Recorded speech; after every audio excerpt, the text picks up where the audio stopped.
bienvenue au Weekly Insights avec John Plassard. Les médicaments amaigrissants sont de plus en plus populaires et sont également considérés comme une solution potentielle au fléau de l'obésité.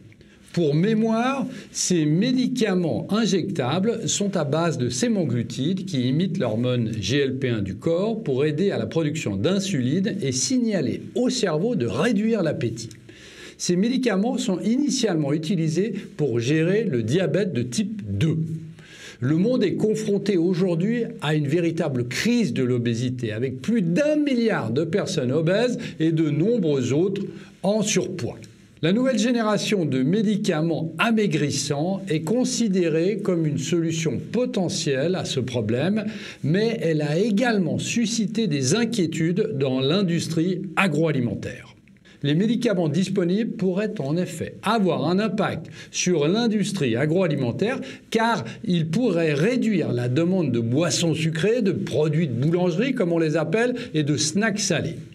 Les chaînes de restauration rapide et les vendeurs d'aliments et de boissons sucrées craignent que ces médicaments n'entraînent une baisse des ventes car les gens seront plus enclins à perdre du poids et à manger plus sainement.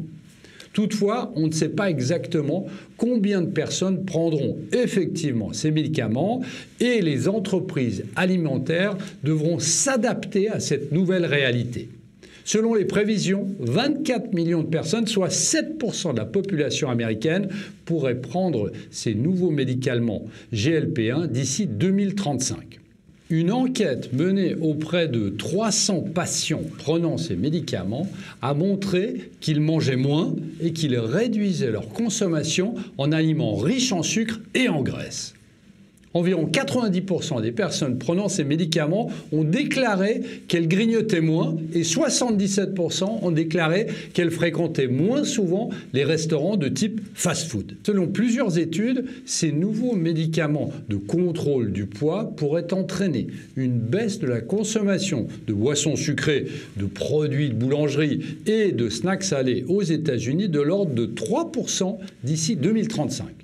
Toutefois, les responsables de l'industrie agroalimentaire ne prévoient pas d'impact significatif sur les ventes car ils estiment que l'utilisation de ces médicaments restera relativement faible et que les consommateurs continueront à acheter leur marque préférée, mais en plus petite portion.